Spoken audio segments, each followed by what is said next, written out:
Hi, my name is Simon, and I am doing biology today.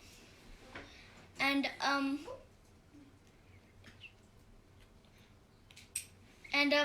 am going to be showing you furs and feathers and adaptations of animals. And I just want to tell you, I owe great respect to all these animals who gave their lives for teaching. Simon, what is an adaptation? They are like built-in things that help animals or humans survive. What are the types of adaptations? Physical or behavioral.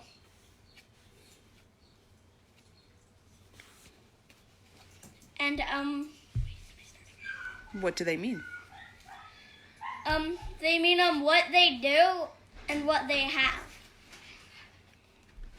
Okay, so which one is physical adaptation? Mm-hmm. When my cat twitches his ears, Oh, what does that mean? it means he's curious. Yeah, so that's a physical adaptation. That's a behavioral adaptation because that's something he did. What's a physical adaptation? When Storm growls Oh, or that's dog. still a behavior. Yeah. When Storm crawls around and all the extra furs we're not using. He is doing that right now, isn't he? Yes. So physical adaptation are how an animal is created or evolved or born. So things that it has to do with its body that helps it. And behavioral is how it acts to help protect itself. Okay. Or maybe or maybe just walking around. Maybe. Or running. Yeah. We have some big hellos to give out already. We have Lucy and Edward are watching.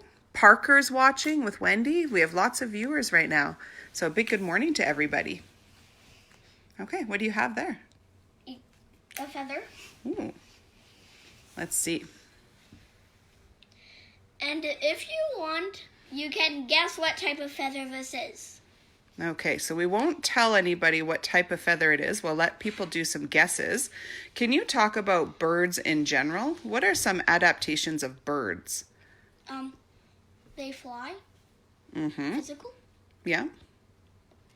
How are they able to fly? Wings. Bones. Yeah, what's different about their bones? They're hollow. They're hollow, yeah.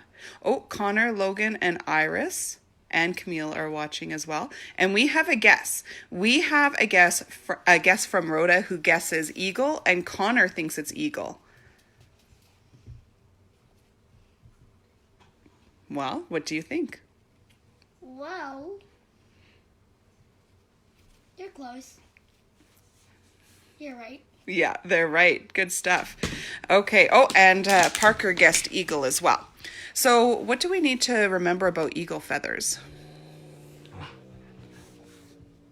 That they're very important to indigenous cultures. That's right. Why are they so important?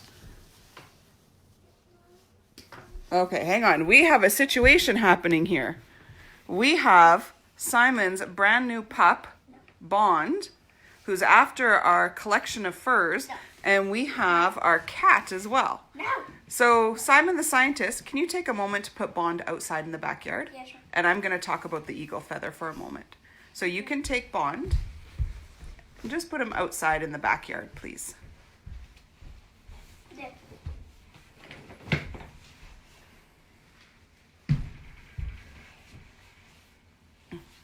Okay, yeah, you have to take him. You might have to pick him up because he really just wants these furs. Okay, so I'm going to talk for a moment about the eagle feather, and it would be awesome if anyone has knowledge about eagle feathers. If you want to contribute, that would be amazing.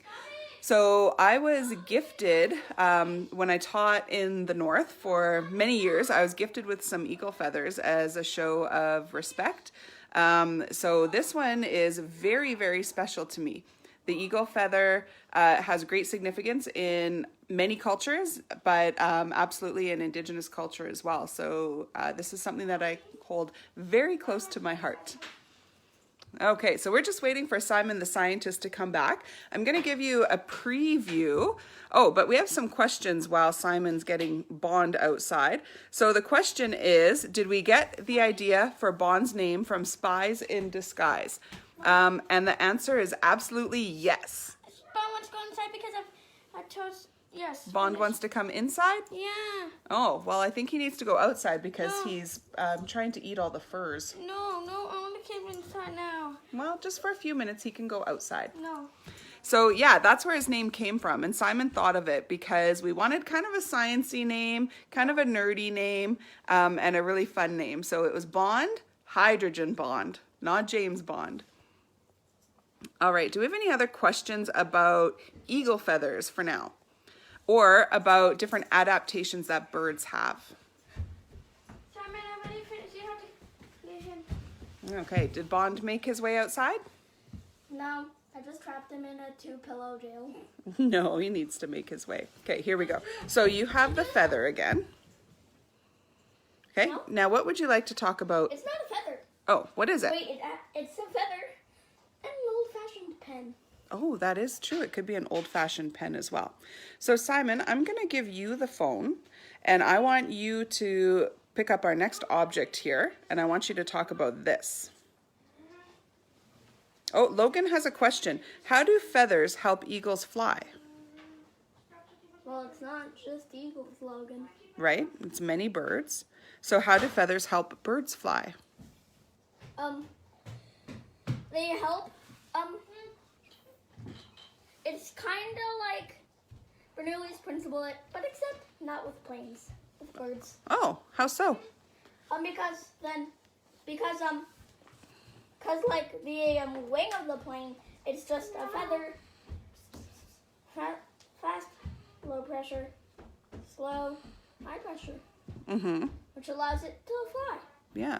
So instead of wings of a plane, it's... Feathers of a bird. Yeah, that's a pretty good comparison. Really good. Okay, so what do you have next? And Simon, I'm going to challenge you here to hold the phone and show everybody what you have at the same time. Okay. And you can talk about some adaptations. So, this is a turtle shell, and here's a physical change for a turtle. Hiding inside its shell. And here is a behavioral adaptation.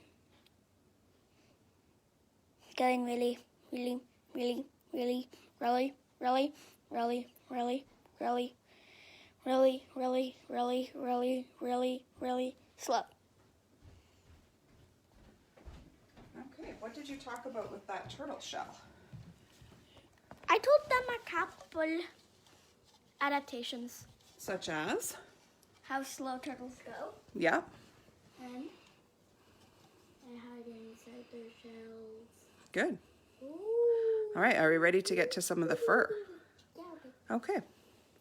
And folks, if you have any additional adaptation ideas, we would like to hear them. Okay, so the first one, you can bring it down. Oh, bring it down. It's a bat. It's a bat. Let's show everybody what this It's is. a rabbit. Interesting. It's a rabbit. Yeah, it's a rabbit. No, it's not a rabbit. It's a rabbit. So what do you know about rabbits? How they can jump. Yeah? Kind of far, very high. Yeah? What's interesting about their fur? That during seasons their fur colors change Yeah, why would that be? to suit different weathers. How does the color suit different weather? Camouflage. That's right. So if you look at this rabbit, let's hold it up for It's everyone white to and see. gray Yeah. because it's winter. Well, in winter it would be all, White. and in summer it would be all gray. Yeah. Yeah. So this is spring. This could be spring or fall. I'm not good enough with furs to know if this is spring or fall, but I bet there's some expert hunters and trappers out there who know if this is a spring rabbit or a fall rabbit. I bet there is. Parker commented that a physical change is a caterpillar turning into a butterfly. Yeah, that's true. Yeah, that is true. That's amazing. That's true. Okay, so let's look at the next fur that you have. Oh, okay. Then I have to have a drink. Sure, you have a drink. And can anybody out there guess what this one is? There's kind of a hint, but I don't know if many of you can notice. Okay, show us where the hint is. Yes. Any guesses of what type of animal this is? Any guesses? Not yet. Although Elisa mentioned that she has a bunny. Okay. All right, so Simon, what is this? It is a stinky, stinky skunk. It is a stinky, stinky skunk. So if we're talking about adaptations, what is a physical adaptation for a skunk? Farting a stinky fart. Yeah, well, yeah, you're exactly right. And what does that stinky fart do for skunks? Keep predators away. Yeah. Oh, yeah, we had some correct guesses here. We had a couple people guess skunk, and you're right. And its smell does. It helps keep predators away. It's like a warning system saying, back off. Here's what I think. I think, a skunk's fart is entirely made out of sulfur. Or partly sulfur. Why do you think that? Because sulfur is a very, very stinky element. In fact, the stinkiest. Oh, so then what we should do is find out what exactly is in a skunk's spray. We should find out. Spray is a spray to show skunks.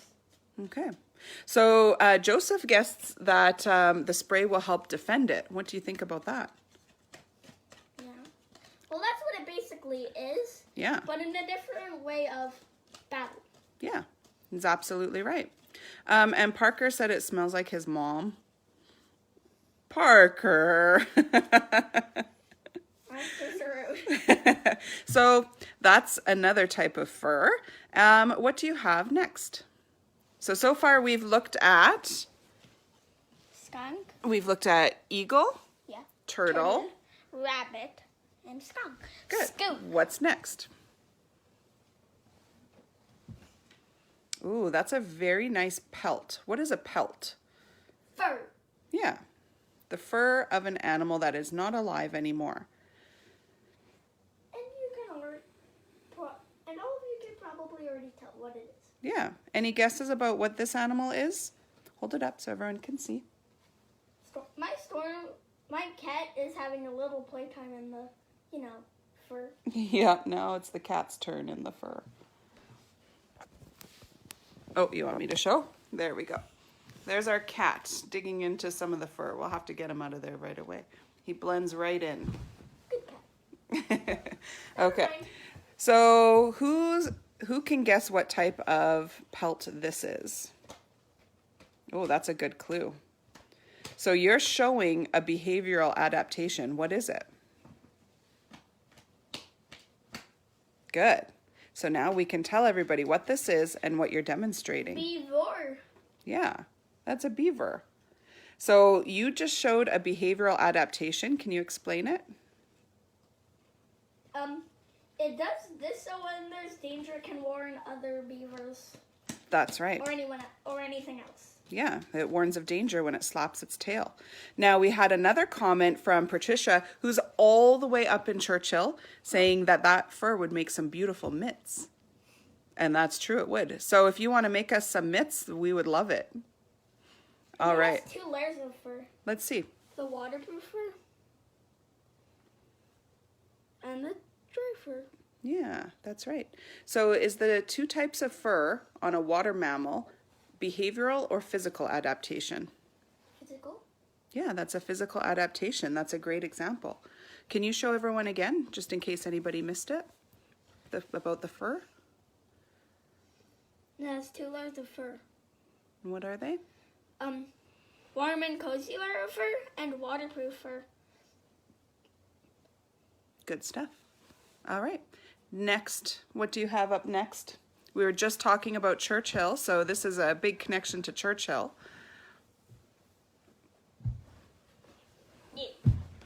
Okay. This would make kind of scruffy mitts. Yeah, that would make scruffy mitts. So, Simon, what type of animal do you have there? You want people to guess? And along with guessing the type of animal, I would like to know if anybody knows why there is a difference in color. We've got two pieces of fur here, two different colors, but they're from the same type of animal.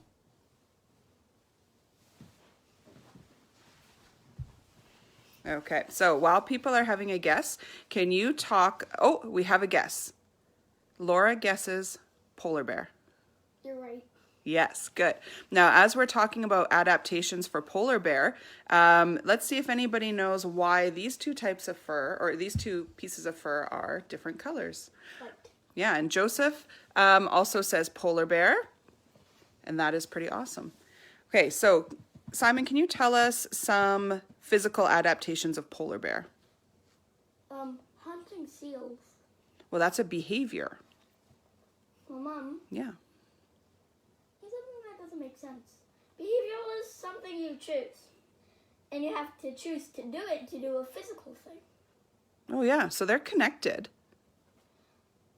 Definitely So that's connected. why every adaptation is both. That is true. That's a great observation. They're definitely connected. And that was the opposite of what you said to me earlier. Which is what? That they're not the same thing.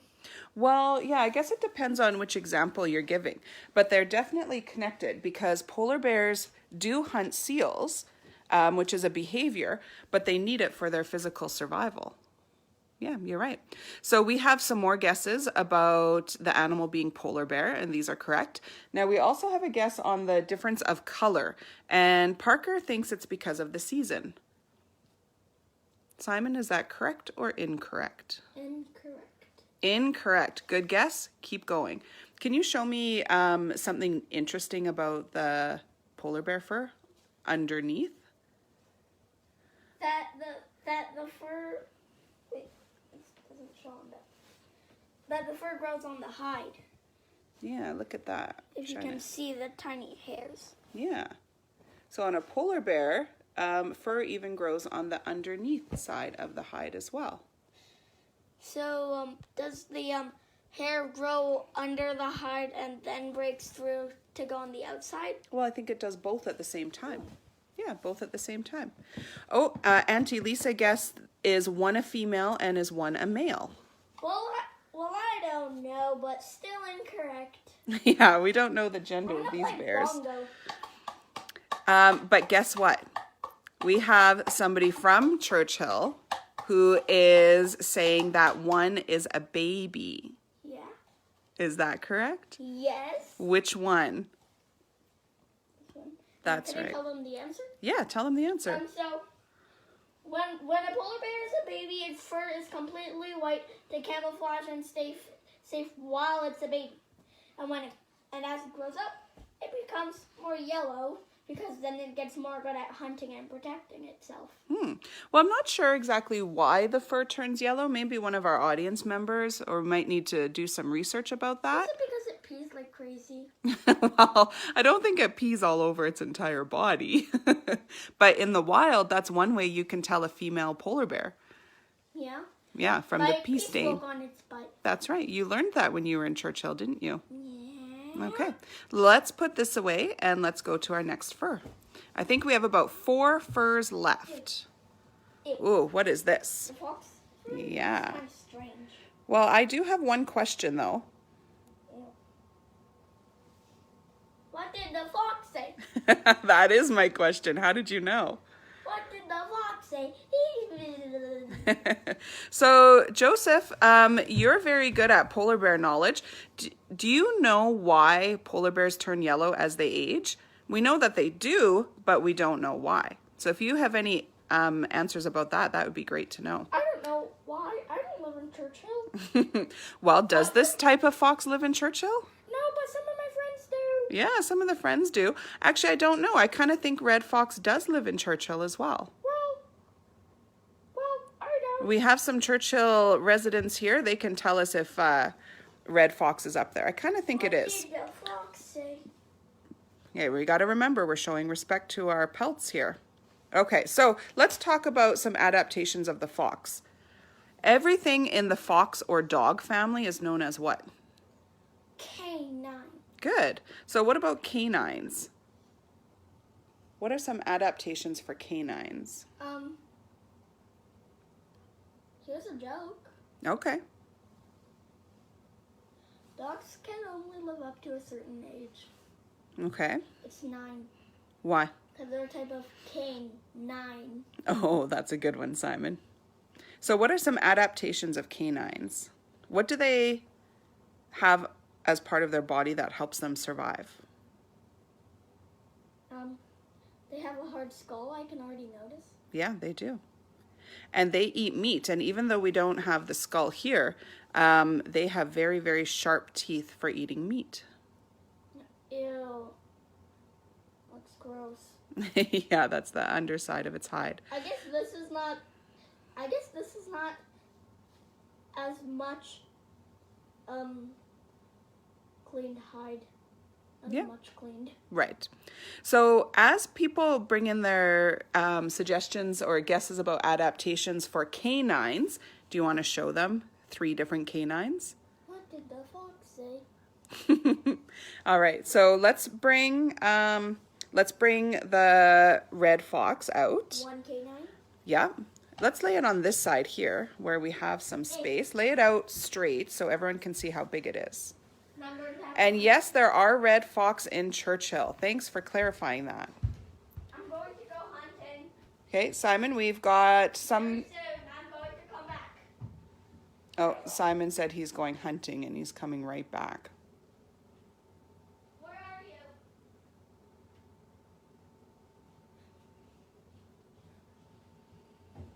Better not be in the bathroom drinking toilet water now.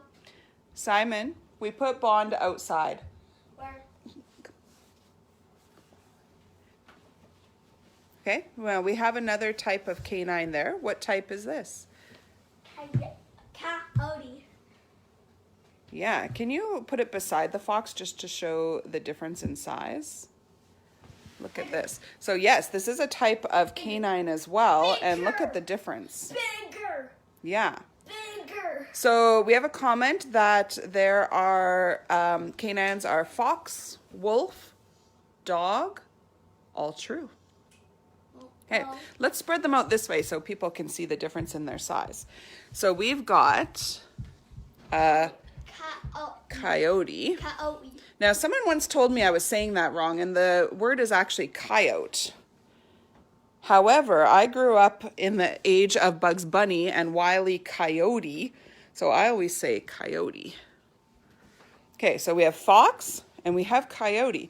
Now, Simon, these are both pretty big animals, but there is a canine that is even bigger, much, much bigger. And much, much more dingy. Much more dangerous. All right. Dingy. What kind? I'm going to get it. Yeah, get it. And let's show people what it is. Okay, and actually I'm going to put the fox up top here. Oh, I never knew it would be this big. Oh, yes. It is quite large. So those are the sizes of the I fox, think this is like, the coyote. I think this is bigger than both of them combined. It is. Can you move out of the way for a second or stand beside it?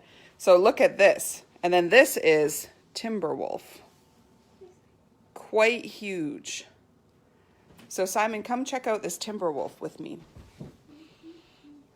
This timber wolf was actually a gift from a hunting and trapping family in Cormorant. And it was a gift because they know that we use these furs to go around and teach people and use them as teaching tools about animals and hunting and trapping and all those good things. So look at that. Start to finish, even its tail. Compared to a fox, compared to a coyote, even compared to Simon. So anybody who's watching, what are some adaptations of canines, physical and behavioral? Okay, so as they bring in those, we do have one other giant fur to show you. You ready? Is it bigger? Yep. So big that I don't think we can fit it on the couch. Oh. I think we're going to have to put it on the floor. Okay. Are you ready? Nice and gentle. Oh. Right. Yeah. Oh. Oh my goodness. It's actually heavy. It is so heavy. I cannot believe you can lift it all by yourself. Oh, it's actually so Okay, heavy. let's spread it out. It's heavy. It's heavy. So heavy. Spread it out, nice and big. It smells like chocolate. Chocolate. Yeah. Okay, let's spread it out. Look at that paw. It smells like old chocolate. And the face, yeah, nice and gentle. And there we go. It smells like old ice cream. It smells like old ice cream. Yeah. Well, that's interesting. Yes, this is a bear. We had somebody guess already. So there's one big thing that bears are actually known for, and it happens in wintertime, and it's a behavioral adaptation. Hibernate. Yeah, so Simon, you can come on this side so I can still see you, though. And that's hibernation, that's right. Why do bears hibernate, Simon? To keep safe during the winter. Well, it's yeah, I don't know if it's so much about safety, but it is about resting, getting their sleep. Is that your dance to what the fox says? Okay. And what are some physical adaptations about bear? Hunt. Yeah, they know how to hunt. They have a really good... Sense of smell. That's right. Let's check out the nose on this bear. Can you show me? Nice and gentle and full of respect. But yeah, look at this. Nose. The nose of a bear is very sensitive. They have a great sense of smell. And look at these paws. Let's see how big it is compared to your hand. Oh my goodness. Can you put your hand on top of the paw? I wonder if Storm's going to fall asleep in the furs. Yeah, he might fall asleep in the furs. He's fitting right in. Okay, Parker has a good response too, that there's less food in winter. And so it just kind of hunkers down and has a sleep and wakes up in the springtime when there's more food. And that is correct as well. Now look at these claws. Well, when you're asleep, you don't have hunger problems. Well, I've had a dream before where I was hungry in my sleep. Oh. Never mind then. Yeah. So, Simon, you have a challenge for everybody today. What is the challenge today? To find an animal that's your pet or wild, and give us some adaptations you know about them, or if you discovered some, and post a picture of it. Yeah, so we would like on this Facebook page for you guys to post a picture of your pet or an animal that lives in your area, even a wild animal, and some physical and behavioral adaptations for that. We have some comments about how does a black bear fear help it in winter. I'm not too sure if you meant fur. And then we also have a comment that there's bears at the cabin as well. Yeah, that happens as well. I'd also like to note that this bear was also a great gift from a hunting family who knows that we're using it for teaching and education. Pretty neat, hey? And here's a question. Yeah. Why do animals not like it when you pet their fur in a different way than they're supposed to? Like on my cat, like this. Oh, when you pet it like backwards? Yeah. Do you think it might be uncomfortable for them to have their fur pushed the other way? Yeah, maybe. I wonder. If anyone else has an answer to that, that would be great. So we know the challenge. We know the challenge. We would love your insight on animals. And also, if you're not aware already, I'd like to let you know that Assiniboine Park Zoo has a creature feature live Facebook every Monday, Wednesday, and Friday at 1 o'clock, and they're on today at 1 o'clock as well. You just need to add them on to your Facebook for Assiniboine Park Zoo. No, don't take my leg. All right, and with that, guys, Bye-bye. have a great day, everybody.